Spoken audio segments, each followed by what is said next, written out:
seja no nome do Deus Altíssimo, amém? Amém, Jesus. Irmãos, hoje Deus colocou no meu coração uma palavra um pouco mais forte. Eu gostaria muito que os irmãos prestassem atenção, porque a obrigação de um pastor é realmente dar sequência naqueles pedidos e orientações feitos por Jesus. Eu peço aos irmãos que muitas das palavras que Deus me dá a direção para pregar, eu não gostaria de pregar. Mas é necessário que eu pregue, porque cada um de nós tem uma família, tem uma responsabilidade, tem uma esperança.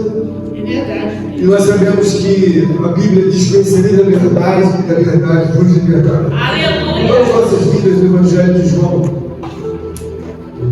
capítulo 4.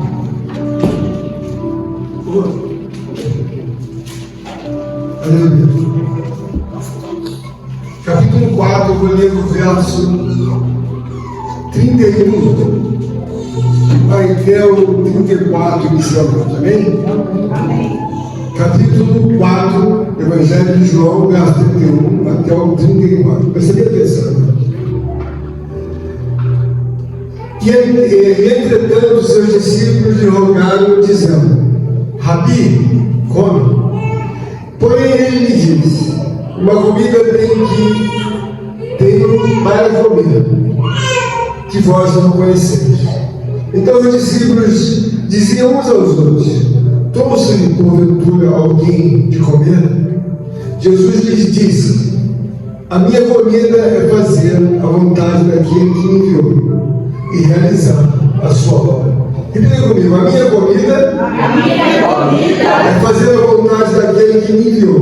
É fazer a vontade daquele que me enviou. Daquele que me enviou. Daquele que me enviou. E realizar a sua obra. E realizar a sua obra. Amém. Percebe? Irmãos, o onipotente Espírito Santo de Deus tem falado, nos orientado, nos ensinado. E não merecem múltiplas coisas dentro da casa de Deus. Acontece que quando nós começamos a entender algumas doutrinas, nós começamos a ver que é imprescindível, ou seja, fundamental, que nós venhamos a entender o fluir gigantesco do onipotente Espírito Santo de Deus. O que eu quero dizer, irmãos, que no proporcional da nossa fé, da nossa capacitação humana, naturalmente, uma nova criatura, você vai ver que vai fluir muito, mas muito de Deus, segundo a sua fé, diante do Reino de Deus, da pessoa de Cristo, também do onipotente Espírito Santo. Ou seja, o fluir, ele é algo que vem de Deus na proporção da minha fé, da minha, vida espiritual que eu levo diante de Deus. Então vai fluir ou não vai fluir. Mas nós vemos então que Deus é uma pessoa extraordinária, magnífica, e quer nos ajudar mais uma vez, neste dia de hoje, que os nossos olhos possam enxergar aquilo que é muito claro, aquilo que é realmente muito glorioso.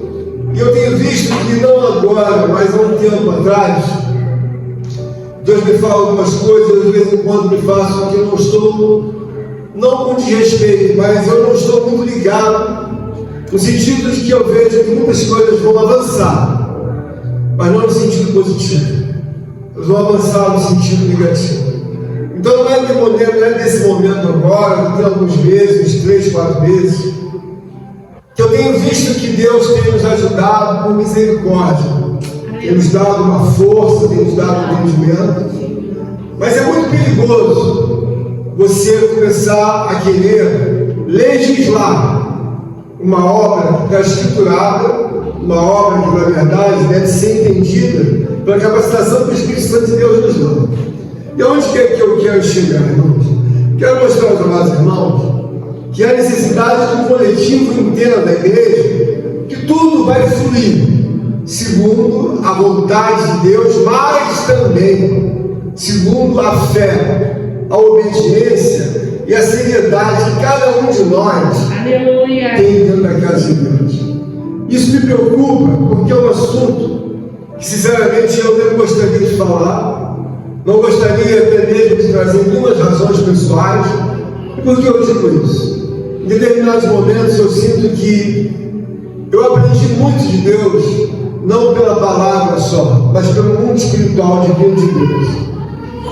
E aí me dá uma certa inquietação, porque eu vi Deus fazer na minha vida coisas que eu precisava passar. Só que não são coisas simpáticas, são coisas que trazem um certo aperto, uma certa angústia, uma aflição. A impressão que a gente tem é que aquelas coisas nunca vão acabar. Mas, com a perseverança em Deus, nós cremos que o Senhor pode muito nos ajudar.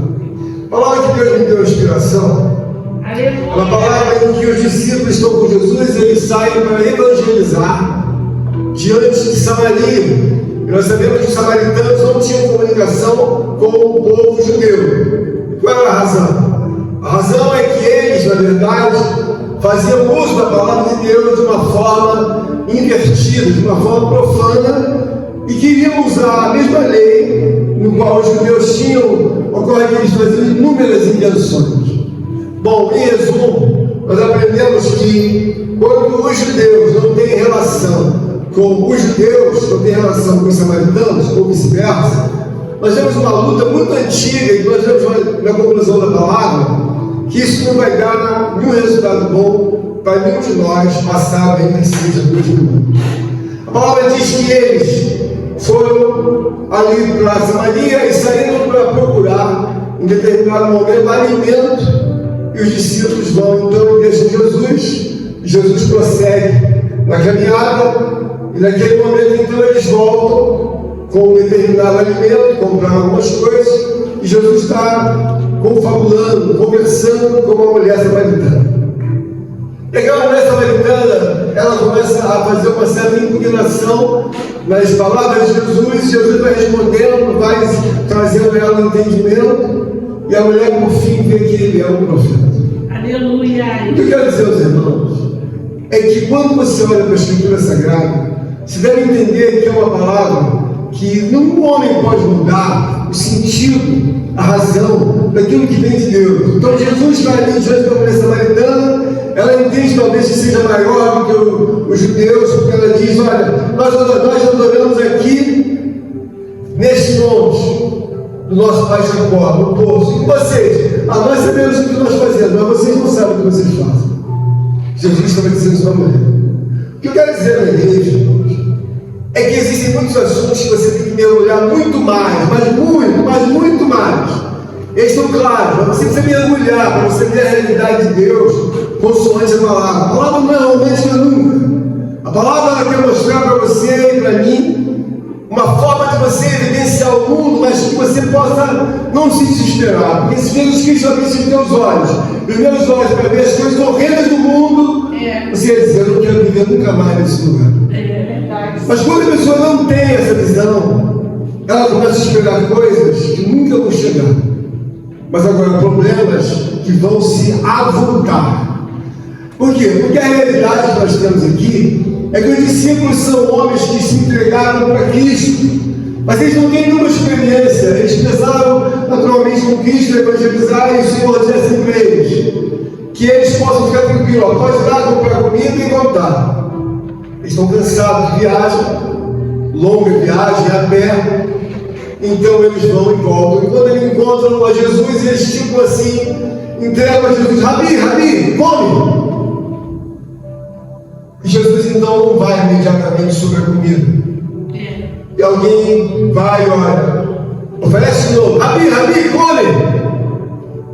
E a Bíblia diz que Jesus fala: uma comida tenho que comer, que vós não a conheçais. Os discípulos ficam indagando um ao outro: você viu alguém trazer alguma comida para ele? Não vimos. Mas por que ele está dizendo que uma comida tem que comer e nós não conhecemos?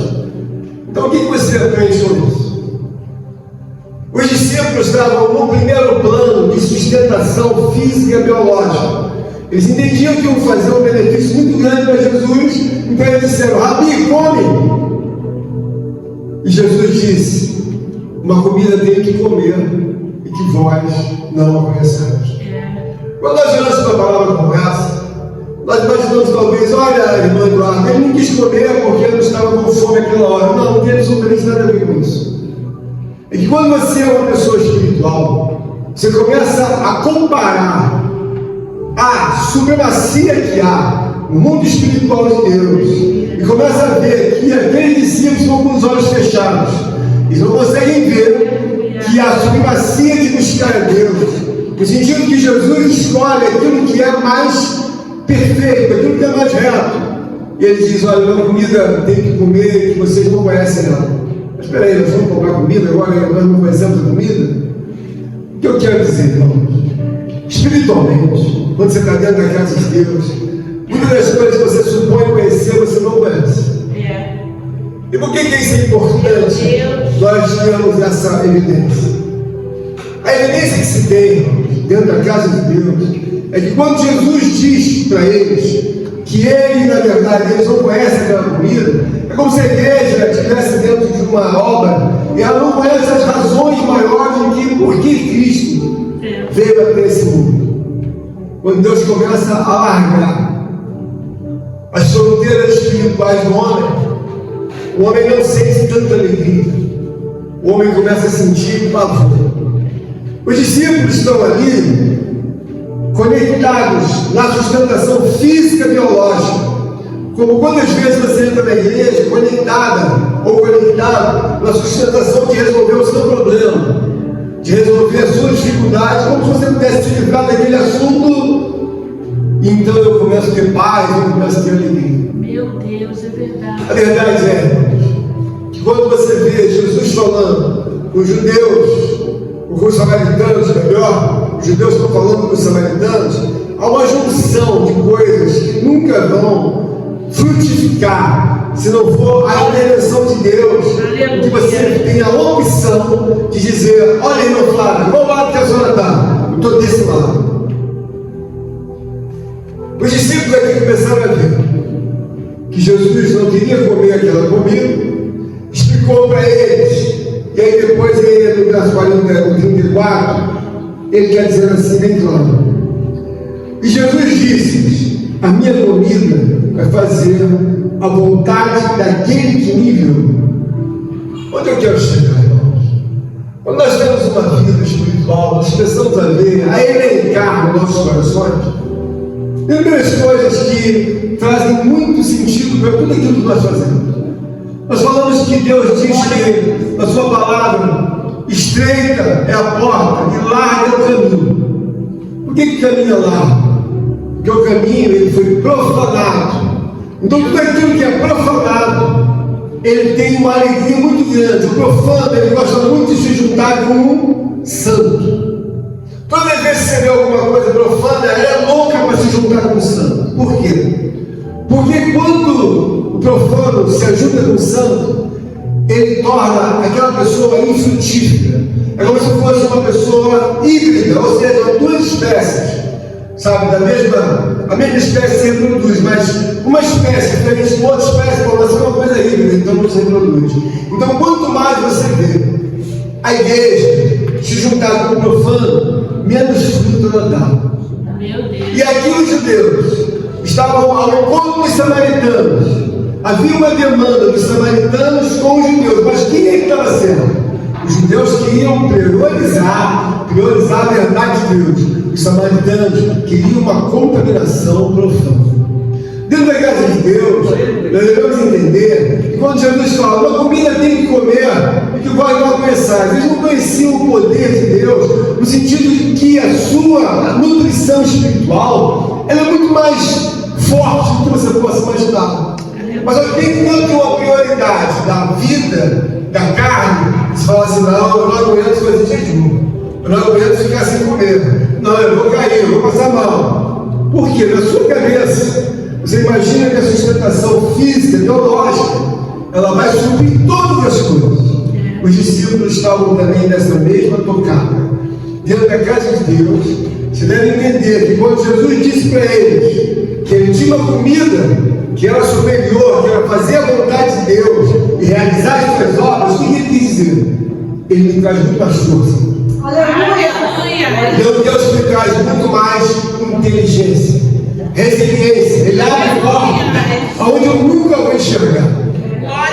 Então o que eu quero mostrar para os irmãos é que seus olhos não podem ver apenas aquilo que a carne mostra. Você tem que ver ir além. Quando Jesus diz que ele tem uma comida, que é fazer a vontade de Deus, você começa a ver o seguinte: você vai ficar rico? Vou ficar rico. Por quê? Porque quando Deus dá você entender a ciência de Deus, você vai muito além. Porque, por exemplo, alguém vem aqui e fala que o diabo vem para matar, roubar e destruir. Numa síntese, não está errado, mas é muito mais que isso. Quando eu começo a olhar a obra de Deus, eu vejo por que Jesus veio. Eu tenho uma plataforma no mundo em que o diabo reina sobre o mundo. A questão da plataforma da música, do nada, ele coloca alguém para se rebolar. Mas do nada, mas peraí, você está sentindo o que? Nada, eu vou começar a rebolar porque essa música tocou. Meu Deus. Do nada você começa a dançar. E outros, dentro dessa mesma plataforma, começam a chorar. E outros começam a impulsionar a lembrança daquilo que nunca deveriam lembrar. Então a plataforma da música, usada pelo diabo e seus demônios, é uma obra em que ele faz a colheita, sabe a colheita? De milhares de homens e milhares de mulheres. Por quê? Liga a música. Eu estou triste, vou passar a beber. Eu estou alegre, vou passar a minha alegria para uma outra etapa, vou subir um abismo, ou seja, vou descer um abismo. Estou alegre, hoje vou ter que encontrar uma moça, então vou dançar aqui até eu encontrar alguém para poder dar sequência daquilo que é a propositura da plataforma das trevas sobre o mundo. Em qualquer lugar do mundo que você for, as pessoas dançam, como dançam aqui, e fazem as mesmas coisas. É verdade, Deus. É impressionante se você chegar num país da Europa, você vai ver alguém dançando numa boate, ou alguma coisa igualzinho aqui. Ela pega um copo, a mesma obra. Mostra operante, você vê alguém com um copo na mão, alguém que quer conversar no alto, falando no ouvido, em qualquer lugar do mundo, você vai ver a mesma coisa. É verdade. Onde eu quero chegar, irmãos? Quando você olha para o homem é muito ainda, sabe? Eu diria assim que falta o homem entender que quando Deus envia Jesus Cristo para salvar o mundo, ele está enviando para que ele possa sufocar, destruir, manietar alguém que tem poderes de persuadir o mundo, juntamente com as próprias outras obras malignas. Então ele não é alguém que você possa ter uma vida em que você não veja nenhuma gravidade de unir o profano com o santo. E por que eu digo isso, irmãos? Você observa que as igrejas americanas, elas são igrejas em que não há nenhum poder, só cantoria. Porque a igreja americana, ela uniu o profano com o santo. Então lá todo mundo pode, de qualquer jeito, cantar. Então o profano está junto com o santo. O que acontece? Não há nenhum poder. Porque a Bíblia diz que nós não podemos servir a dois senhores. Ou você serve a um, ou você serve a outro. Aleluia. Mas no mundo atual, o profano tem procurado a igreja, os homens mais santos, as mulheres mais santas. E as pessoas, na sua leviandade, na sua infantilidade espiritual, as pessoas não perceberam isso. É por isso que você deve entender que algumas coisas não é que o pastor seja cético, então um pouco ultrapassado. É porque não dá para juntar a vida profana com aquilo que é santo. Não dá, por quê? Porque está anulado qualquer tipo de poder. Eu me lembro de certa ocasião, a irmã Laura, quando saiu daqui, e ela falou para mim: pastor, eu visitei uma igreja. E eu fiquei extremamente desejosa de sair daquela igreja. E ela falou que ouviu Deus falar: eu não estou aqui. Meu Deus, Mas peraí, pastor, era uma igreja. Mas Deus fala: eu não estou aqui. Porque todas as vezes, irmãos, você vê que o seu problema, ou o meu problema começa, é quando você começa a unir o profano com o santo. Aí você fala: não tem nada demais, isso são usos e costumes. E o profano fala: olha, eu entrei para a casa dela. Entrei aonde? Na casa dele. Só que tem que a pessoa se diz que ela é cristã, mas o profano fala: mas eu estou aqui dentro. Então não é tão puro como a pessoa imagina. Quando Jesus diz aqui que a minha comida é fazer a vontade de Deus, daquele que me enviou, ele tem claramente uma sabe, um alvo. O alvo de Cristo é nunca discordar de Deus. Nunca. Aleluia. Só que nós temos a mania de achar que temos direito, discorda de Deus desde o dia que nasceu. Está como cristão, mas discorda de Deus. E aí, irmãos, o que acontece? Meu Deus. Nós precisamos ver o profano reinar. Todas as vezes que eu vejo que a igreja ganha uma temperatura de que tá bom, tá ótimo, eu já sei que alguma coisa vem aí. Por quê? Porque o profano ganhou espaço. E eu não acho que ele ganhou espaço na nossa igreja, eu tenho certeza. É bem verdade que não são todos, mas muitos, na vida de muitos, ele já ganhou espaço. E por que ele ganha espaço? Porque o sonho do profano é te mostrar que ele é um Deus, como o Deus que você serve. E as pessoas, você pode observar que o problema da pessoa é, qual é o problema? O problema é que o pastor colocou um lado errado? Não. O problema é que o pastor está apontando a verdade. Mas a pessoa não quer a verdade. Então ela se esconde no profano. Se camufla no profano. Só que tem que quando o profano se junta com o santo, o profano está dizendo, acabou o teu poder. Por quê? Porque você não pode servir a dois senhores. Você serve a Deus ou você serve ao diabo. Meu Deus. Isso é uma lei. Então, por que você vê os religiosos com a vida mais difícil e caótica espiritual? Ele enfia uma coisa profana no meio. Só que tem aquele que é resultado de coisas sagradas. Então, não vem. Uma vez que você conquistou o território santo da tua vida, você tem que se proteger e entender. Uma coisa é você não saber, outra coisa é você insistir em colocar o profano na sua vida, seja de qualquer número, de altura e tamanho. Porque o profano pode ser muita coisa. Aqui nessa palavra, Deus está dizendo para os discípulos: olha, a comida que, na verdade, a minha comida é fazer a vontade de Deus. Por que a minha comida é fazer a vontade de Deus, irmão? Quando eu começo a ter uma vida com Deus, eu começo naturalmente a ficar forte. Eu fico mais inteligente, eu fico mais capacitado, mais resiliente, eu fico mais sábio, mais rápido. Eu fico completamente recebendo uma irrigação do coração de Deus para a minha vida. Então eu vou ser o mais rápido, o mais inteligente em perceber. Olha, não faz sentido você, de maneira alguma, fazer apologia ao diabo. Você começa a pensar, mas por que, irmã Kelly, que ele morreu na cruz do Calvário? Por que ele derramou o seu sangue? Irmãos, a palavra de Deus diz que Satanás, ele era um anjo de luz de Deus. Mas um dia ele olhou e assim entendeu que podia ser maior do que Deus. A palavra de você e eu talvez não entendamos no primeiro momento. Jesus fala assim: eu vi Satanás cair como um raio na terra. E como ele caiu, irmão? Ele estava montando no mundo transcendental de Deus perfeito. Ele estava naquele plano. E agora ele caiu na terra, onde é um lugar dos caídos. Esse lugar que nós estamos é um lugar das pessoas caídas. O que é um homem caído? Satanás caiu, perdeu todas as preciosidades que havia na vida dele, caiu, e hoje ele é o que é na terra. Mas ele tem uma vantagem sobre nós.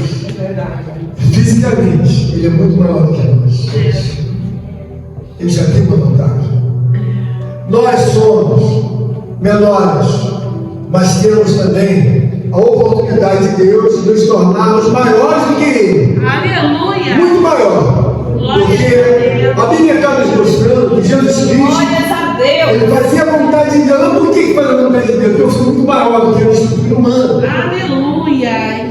E quando você olha a palavra de Deus, você tem que entender que eu não tenho absolutamente nada, mas nada, me apontar outro caminho para os irmãos. Nada, o que eu vou ganhar é ir para o inferno, Senhor. E o que me cansa? Apontar o caminho da verdade. Quando Jesus andou pela terra, ele cansou de dizer que era o Filho de Deus. Você pregar a verdade cansa. Por que cansa? Porque você está pregando a verdade, mas tem um outro outro, ele quer que não seja feita a verdade. Ele quer se juntar com o profano. Meu Deus. Só que nem que a temperatura da igreja muda. Eu não preciso ir na casa de ninguém. Eu começo a ver ele querendo juntar. Vai juntar o profano com o santo. E aí? Eles vão ser anulados. Não vão dar mais fruto? Não pode dar fruto. É Deus. Aonde que uma junção de um profano com o santo vai dar fruto? Não dá. Por que não dá? Porque, na verdade, nós devemos entender que o próprio Jesus mostrou para os discípulos: olha, a minha comida é fazer a vontade de Deus. Por quê? Essa comida natural, ela é fundamental. Mas na minha mente, no meu coração, eu tenho que entender: se eu não fizer a vontade de Deus, é claro que eu sou uma presa. Mas não vai começar lá atrás, vai começar quando eu, na verdade, começar a juntar o profano com o santo. Meu Deus.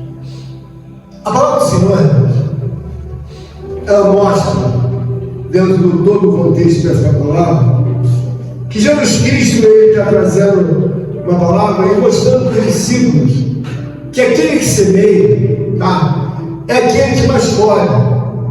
É aquele que também, na verdade, semeia, ele vai colher. Então, também aquele que colhe, ele vai semear de alguma forma. Ou seja, ambas as pessoas se regozijam quando você tem entendimento. Olha, não importa se o irmão Jonathan está semeou, não importa. Importa que a obra vai para frente. O que eu quero dizer para os irmãos?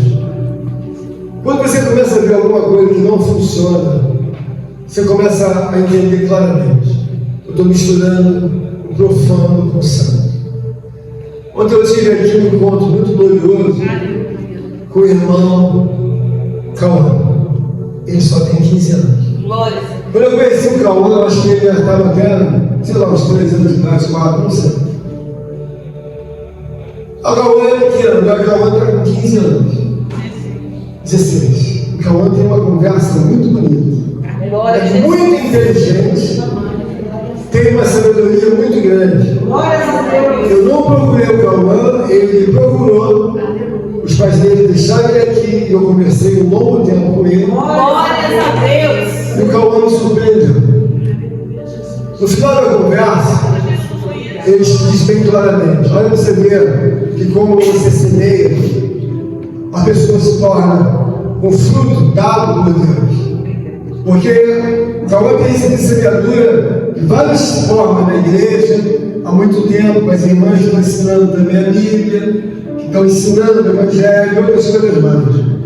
O Cauã entende claramente que é profano de que não é. Glórias a Deus. E ele reivindicou: pastor, eu aceitei a Jesus. O que significa? Glórias a Ele quer oficializar a vida dele com Deus. Ele falou assim para mim: pastor, eu quero ser batizado. Aleluia. Conheço o Cauã há anos, mas nunca perguntei: Cauã, qual é o dia que você quer ser batizado? Nunca falei isso. Aleluia, Senhor, obrigado. Você tem que entender que a semeadura é a conclusão de um ciclo. Aleluia. Deus não vai chegar e dar para você como se você fosse uma pessoa de curto prazo. Tudo que eu penso é para amanhã, para o mês que vem, para daqui. Não. Curto prazo não funciona com Deus. Você tem que semear. Tem que semear. E eu vejo que Jesus, ele diz que a vontade dele é fazer o quê? A vontade de Deus é realizar a obra de Deus. Realizar a obra de Deus, irmãos, não é uma coisa fácil. Porque você tem que estar predisposto ou predisposta a entender: você tem uma obra gigantesca pela frente. E como eu vou anular a obra do meu adversário? Com santidade. Sem santidade, esquece que você não anula a obra nenhuma. E eu estou vendo isso dentro da igreja novamente. Não sei se irmão lembra. Um tempo atrás, Deus me deu um sonho de 2 funerais dentro da igreja. Eu passava por um, me espantei quando já estava dentro do outro funeral. O que eu quero dizer, irmãos? Eu não procuro saber de nada. Nada. O próprio Deus claramente me dá a temperatura de santidade, temperatura da verdade, ou quando já tem o profano misturado com o santo, querendo crescer dentro da igreja. O que é mais interessante, você vê que quando Jesus fala fazer a vontade de Deus, ele está querendo dizer o seguinte: olha, esse pão, sabe, essa água, elas até nutrem espiritualmente, fisicamente. Eu preciso de mais. Por quê? Os ataques que eu vou sofrer, o pão e a água vão poder me defender. Então, os ataques que você pode sofrer, não adianta você ter pão na sua casa, não adianta você ter comida, não adianta você ter uma resiliência temporal satisfatória, não adianta ter uma forte na conta. Porque você precisa de nutrição espiritual. Bom, você vai dizer que tem. Mas quando você olha para Jesus, Jesus fala: olha, os discípulos estão aqui. E eu gostaríamos muito de que nós tivéssemos uma colheita, ou seja, uma ceifa. A ceifa é a conclusão de que você dá ao possível. Olha, eu plantei agora tenho que tirar. Então eu tenho que tirar o que tem na minha vida. E às vezes o ciclo em que você vai tirar o que você plantou lá atrás, você vai com tanta alegria porque plantou com seriedade, com sinceridade. Mas no meio da colheita você juntou o profundo com o santo. O que vai sair? Vai sair um fruto que não agrada a Deus. É muito comum você ver, esperar alguma coisa que nunca explode. Mas peraí, irmão Laura, por que nunca explode? Irmãos, eu conheço situações que nunca explodiram até hoje.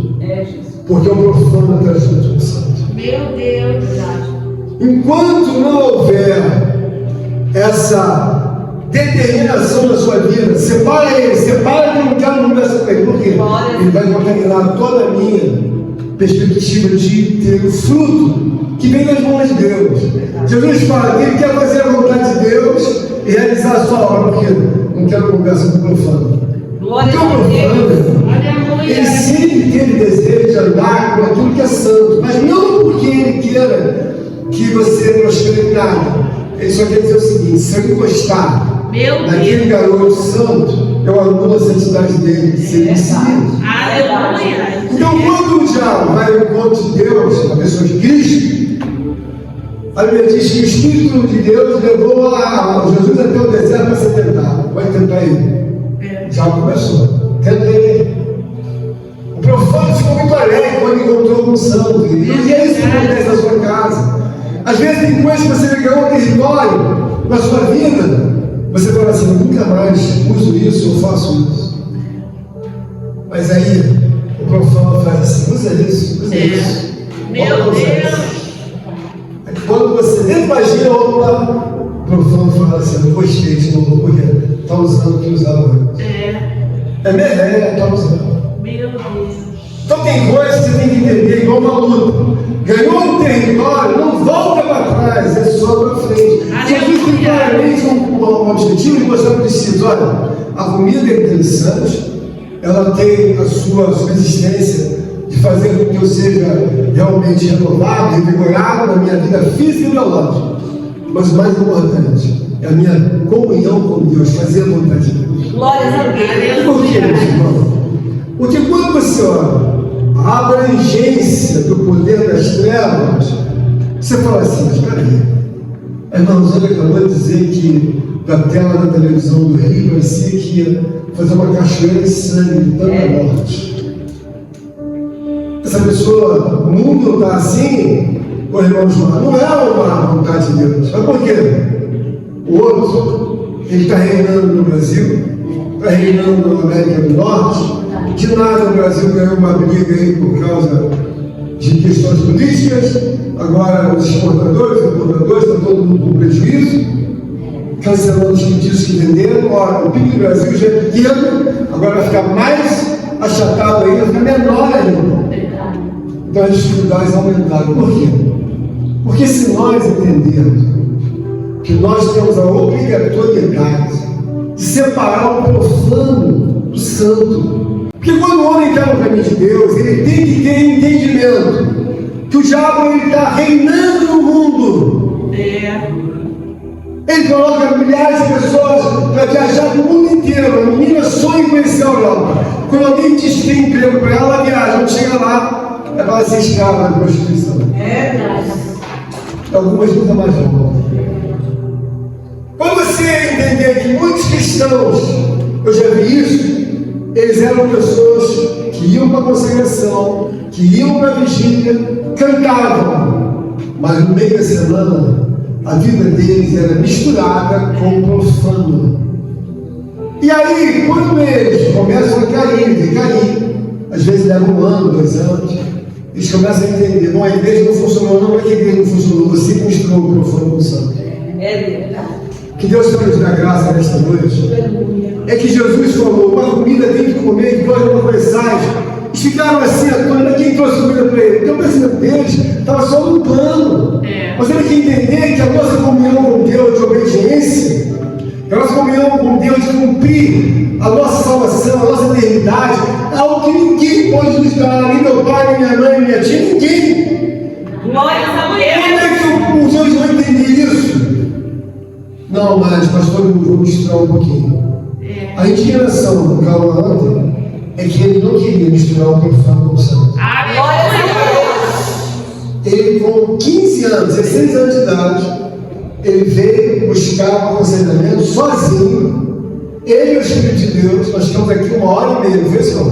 Glória a Deus. Conversando. O Cauã tem mente de um homem já formado. De um homem espiritual. Ele não quer conversa no profano.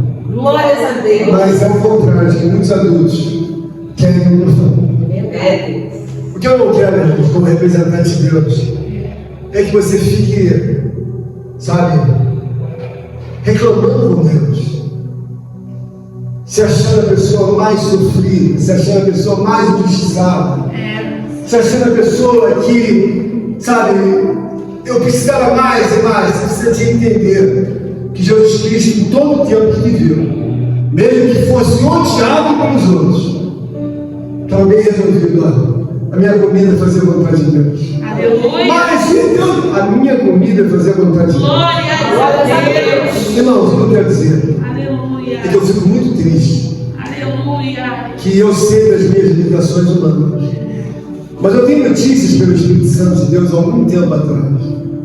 Nem todos têm essa, sabe, esse compromisso de entender que você não pode se juntar. Não é que eu não queira, eu não posso. Glória a Deus. Eu expliquei isso para o Calão: o pastor não está aqui para botar a cabeça, não está aqui para dizer: olha, Menete, não faz isso, isso, aquilo, Menete. Não é questão da senhora fazer ou não fazer, é que a senhora se mistura com o outro. Ou eu me misturo, acaba todo o poder da minha vida. Satanás vai sentar no meu colo, vai mandar dominar ele. Por quê? Porque você se misturou com o profano. Meu Deus. E tudo aquilo que você tem na sua vida é você entender que Deus tem uma palavra perfeita, ao qual ele diz nas outras entrelinhas que Jesus Cristo traz o conhecimento para eles de uma forma bem clara. Eles estão em evangelização. Olha o que diz no verso 35. Glórias a Deus. Não dizeis vós que ainda há 4 meses até que venha a ceifa? Eis que eu vos digo: levantai os vossos olhos e vejam as terras que já estão brancas para a ceifa. Ou seja, a ceifa é um ciclo de conclusão. E o que ceifa recebe galardão, e ajunta fruto para a vida eterna. Para que assim o que semeia com o que ceifa, ambos se regozijam. Glórias a Deus. Mas eu não sei, sinceramente, Glórias a há Deus. uma dificuldade muito grande, Aleluia. às vezes, da gente entender. Mas há um exemplo, Deus me deu uma visão, e eu vi que 2 varões vinham com um barco espiritual. Eles não vinham navegando, eles iam em direção à praia e havia um navio parado. E quando aqueles varões vinham com aquele barco, na velocidade que eles vinham, eu imaginei que aquele barco fosse atravessar e ficar em terra firme de tanta velocidade. Eles chegaram bem perto das ondas últimas e deram como se fosse um cavalo de pau. Pararam do lado daquele navio. Eu nunca vi Glórias a isso. Deus. O que eu quero dizer para vocês, irmãos? O mundo espiritual de Deus Ele é um mundo que ele não tem erros, não comete erros. Aleluia. E quando você olha Jesus dizendo que faz a vontade de Deus, é que ele não acha que recebe, não, ele tem certeza. O que eu estou contando para você, me esforçando nessa noite, é dizer para você: procura na sua casa, que eu sei que tem um profano dentro da sua casa. Procura na sua família, que eu sei que você tem relação com alguma coisa profana e que você quer fazer que ela seja santa. Só que tem que o profano com o santo, eles não dão fruto bom, eles dão fruto ruim. Você tem que entender o seguinte: Deus sabe o que se passa no teu coração e o que se passa no meu coração. Eu vou pedir uma coisa para você, por favor. Se você sabe que o profano está dentro da sua casa, na sua vida, não passa a mão. E por que eu estou dizendo isso? Porque tem muita gente aqui que passa a mão no profano. E depois fica querendo tirar um resultado de uma vida em que o profano não vai fazer mal, não, ele vai fazer mal. Por quê? Porque ele é híbrido. Ele faz a sua casa, seu casamento, seu trabalho, sua vida vai caindo devagarinho. Por que caiu? Se juntou o profano com o santo. Mas Jesus está dizendo que a vontade dele é fazer a obra de Deus, realizar tudo que Deus quer. Mas por quê? É claro, irmão, se eu estou fazendo a vontade de Deus, qual demônio vai chegar na minha vida e dizer: olha, eu tenho um pedacinho nesse teu corpo? Não, você não tem. Por quê? Eu faço a vontade de Deus 24 horas. Há muito tempo que eu não faço isso, irmão. Meu Deus. Eu fiz um jejum até 3 horas da tarde. Glória a Jesus. Mas eu vi nitidamente que não fui eu que empurrei jejum, quem empurrou foi Deus. Porque eu, da minha parte, eu largava ele no meio. Mas eu sinto pelo Espírito que ele me ajuda. Então eu vou até 3 horas, vou até 4, porque mas eu sinto que Deus é um ajudador. Aleluia. O que temos de entender é que Deus é um ajudador, uma pessoa ótima, extraordinária, maravilhosa. E te ajudar todos nós, mas qual é o ponto? Uma comida tem que comer que vós não conheceis. Que comida é essa? Fazer a vontade de Deus e realizar a sua obra. Glória a Deus. Isso é claro para todos nós, irmãos. Eu, como pastor, já estou ficando bem velho. E muitas vezes isso me cansa, pregar. Que às vezes as pessoas falam assim: o pastor eu não vi, mas eu estou dentro da sua casa. Muitas das vezes você nem tem noção que eu estou dentro da sua casa. Quantas vezes eu chego e falo, cheguei para o Jonathan e comecei: olha, gente, Jonathan faz isso. E Jonathan fica assim: não, Jonathan faz isso. Depois Jonathan vê: se não fizesse, era um problema. Então, muitas pessoas mais aqui. Muitas vezes eu vejo uma irmã caída e eu falo: o outro entrou. Aí também eu falo no meu coração, as pessoas não veem, mas como o outro entrou? Já entrou. Olha lá. O que ele está lá? Fazendo a vontade dele. Então se torna uma coisa híbrida. E aí a pessoa fala assim: mas o que eu fiz? Juntou os dois. Está de aliança com os dois. E aí? Isso não aborrece. O pastor é um homem que vai passar. Mas quando Deus olha, aí, juntou. Vou finalizar dizendo uma coisa para você. A maior ilusão da vida, a maior ilusão que você tem na igreja de Deus, é você achar que aquele discurso que se dá no mundo, que é uma mentira, alguém fala assim: Deus nunca vai desistir de você. Isso é uma mentira que pode acontecer na face da terra. Deus não desistiu de um homem ou de uma mulher, desistiu de vários. É verdade. Vários e vários homens. Deus vai indo e desiste. Conversa um pouquinho com a irmã Eliette. Conversa um pouquinho com a irmã Lauren, que ela é cristã desde pequenininha. Conversa com ela para você ver que ela vai te contar quantos que estavam na casa de Deus e Deus desistiu, não foi, irmão? O que? É mentira. Se eu estou brincando aqui de ser cristão, eu estou sentindo a presença de Deus. É claro que isso aqui não quer para o pastor brincar de ninguém. Você acha que eu vim fazer aquilo que, na verdade, corrói a minha relação com Deus? Então, leva para casa esse assunto. Busque uma comida pura. Aleluia. Investiga a sua casa, investiga a sua família, investiga a sua relação com o seu filho, com a sua mulher, com o seu marido, com a sua nora, com tudo que você tem. Cuidado. Eu tenho certeza que tem coisa profana no meio de nós. Quando eu digo coisa profana, é coisa que você faz de conta que não vê, ela fica maior do que Deus, mas é engano seu, que nem eu, nem você, nunca ninguém vai ser maior do que Deus. Ou a gente tira o profano, exalta e glorifica aquilo que é santo. Aleluia. Então se contenta com os resultados, porque Deus não tem, sinceramente, culpa nenhuma dos 12 anos. Não é nenhuma. Mas vamos loucos da ideia. Contribua com esta obra, por favor, deixe seu like e inscreva-se em nosso canal. Obrigado.